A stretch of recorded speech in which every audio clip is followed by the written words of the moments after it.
You were at the Cubs banner raising ceremony, and BT and I talked about this yesterday and how amazing and throwback it felt that the players were actually in the stands. What was that scene like, the energy at Wrigley? Yeah, I mean, people have been waiting for this, all their lives, obviously, and yeah, it was very cool. Just you saw them walking across the field, and then you figured they're going to stop and watch it go up from center field, but kept on walking to the bleachers and up the stairs. So yeah, the fans were going nuts, and then they all take turns hoisting it, and then come back down the stairs and give the World Series trophy to the Tom Ricketts, the owner. You know, it, And then here's another ceremony tonight with the big ring ceremony. Yeah, no, it's obviously got to be an unbelievable feeling, and it's one of those teams. And I don't know if you have an experience in a team like this. It feels young, it feels right, but more importantly, they feel engaged in Chicago, right? It feels like this team was perfect for the occasion that they found themselves in. Yeah, I mean the city is still going crazy over what they did. People, can't get enough of the Cubs. There's all kinds of businesses now going up right around Wrigley Field. It'll never be the same.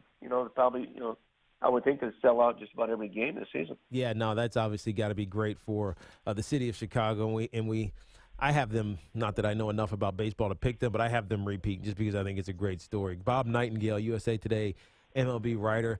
Now, you wrote, I'm just perusing some of your stories. You were writing about Justin Verlander. Now, we kind of know him for his girlfriend. We know him for some of the step-offs last year. But he seems to be back. How did he find himself again at 34 years old where he's hitting 95 and pitching like an ace again? Yeah, a lot of it just being healthy. He had kind of like a core surgery, little aches and pains. And I think just a lot of pride. And I think it's at a point now where he's kind of sniffing the Hall of Fame. So, what, if I keep doing this a few more years, I got a legitimate chance to be in the Hall of Fame. And he really won that Cy Young last year. Obviously lost out to his former teammate, Rick Porcello. But, yeah, he wants to be known in baseball still, as when people talk about Clayton Kershaw, they want his name in the same sentence. Yeah, no, it's obviously one of those things. And when you start ranking pitchers, because I feel like it's become more of a talking point in the game rather than the era that preceded where it was all about how many home runs you can hit. Pitching is dominated. If you don't have one of these guys, and I was watching the Orioles the other night, and if you don't have an ace, can you win still in Major League Baseball? You really can't. I mean, you can probably survive and maybe even make the playoffs, but you're not going to go far. I mean, you're just going to be one and done. It's just that you got to have those type of aces, particularly in the postseason. I mean, that's what made the Braves had three of them there. With Maddox, Smoltz, and Glavine, and Diamondbacks had Randy Johnson, Kurt Schilling. Red Sox, Schilling, and Pedro. But even you even need more than one ace. You need a couple. Yeah. What team is most set up? Obviously, the Mets are the ones that always jump to the top of the conversation when you talk about a team full of aces. But which team lines up best from the pitching staff and rotation standpoint? Yeah, I would probably go right there, Mets, and you also have the Cubs, but 5-man, very very deep, and of course the Boston Red Sox. As soon as they get back David Price, and you have Rick Porcello and Chris Sale there, then you have three huge guys there at the top of the rotation. Yeah, Bob Nightengale here, USA Today writer. And you talk about David Price. Any update? What do we know about David Price? Because it's a forearm strain or nothing close enough to the UCL that you worry about it. What do we expect timetable wise for David Price? Because I know there are a ton of expectations on the Red Sox this season. Yeah, he just started a throwing program, so really he's just throwing off flat ground right now. They're taking their time. It's a long season, and they want to make sure this guy doesn't have to have surgery at some point. So I think we'll see him sometime at mid-May at the earliest, if not late May. Yeah, no, you hope so, because it's a story. His story is one of those that that you like to see success, because he hasn't quite done it in the postseason. Boston's obviously going to get there, and you want to be able to see him carry it. When you look at this Mets, and I'll jump back to the Mets, we're local here in New York, and the Yankees are two teams that are the top of our minds. I see Syndergaard, I see Matt Harvey. I see all of this staff, and I believe that there's a belief. And is it real for the New York Mets again this year? Yeah, I think so. And they were my pick to win it all this year. Rematch of '86 with them in Boston. How come? I think just last year it was a World Series hangover. So I think we all kind of saw it coming. Like so many guys pitched career high innings in 2015. It was going to take its toll, and it did. Now these guys, a lot of them didn't even pitch an entire season last year. So now you have fresh arms, everything else. And I think when you have 4 or 5 great arms like they do, each guy can push each other.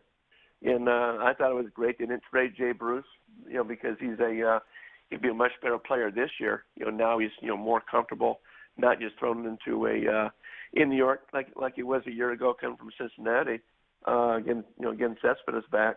I just think they're built to win right now. Yeah, and Cespedes had a day yesterday with 3 home runs. I think he did it in 5 innings. So I mean, their bats are lighting up. You hope they don't go cold, though. You talk about the relationship between the 5 starters or 4 starters, really, and the New York Mets.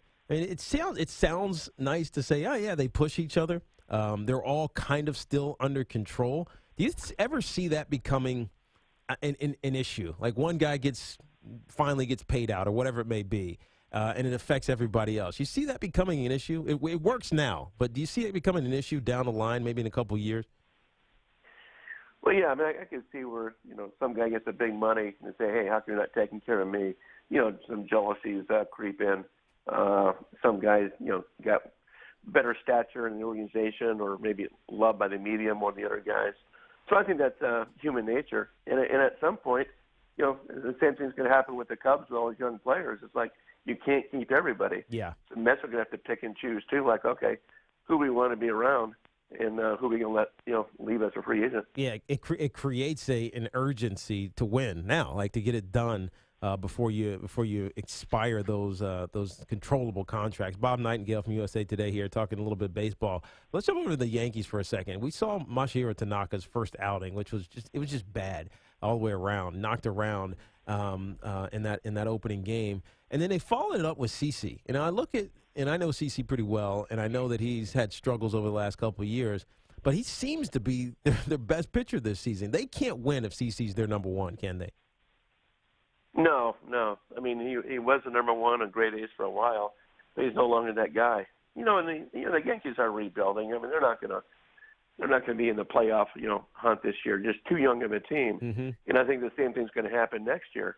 But then with that big free agent class, then those guys will be ready. You can plug in holes, whether it's a Manny Machado or a Bryce Harper, what have you. Grab a couple of those pitchers. Then they're set. So I think right now they're just kind of in the developmental stage. Hey, it worked for the Cubs. It's working for Houston. Worked in Kansas City. It's tough to do in a major market, but it seems like the fans are liking that approach rather than just grabbing aging veterans and throwing them together and hoping you win. Yeah, no, it's anti-Yankees in a lot of ways, but it seems to be working. One more question for you, Bob. The Seattle Mariners are a team that I think we had a lot of expectations to. I think I had them making the wild card, and we did our preseason predictions, and their skip is one of those guys who could win. I thought could win skip of the year with the way the position players are lined up. But they're 2-7 on the season. What's happening with the Seattle Mariners? Yeah, just a little bit of everything. I mean, one, they had a catastrophic game when they had a 6-run lead in the 9th inning to the Angels the other day and gave up, 7th spot in the 9th. So, just little things. They do have a tremendous lineup, as long as Cano stays healthy and does his thing. I still think this team will be around all year and has a chance to get a wild card spot. I still think Houston Astros are the team to beat in the division. Yeah. But it might be the most competitive division in baseball when you throw in the Texas Rangers with those guys. No, I think I agree. That's what we said at the beginning of the year. The West both West actually are kind of upside down from expectation, but it's so early, it doesn't really matter at this point.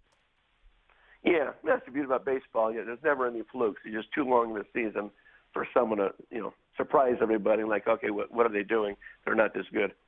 Bob Nightengale, USA Today. Thanks for joining me this morning. Sure, my pleasure. Have a good one.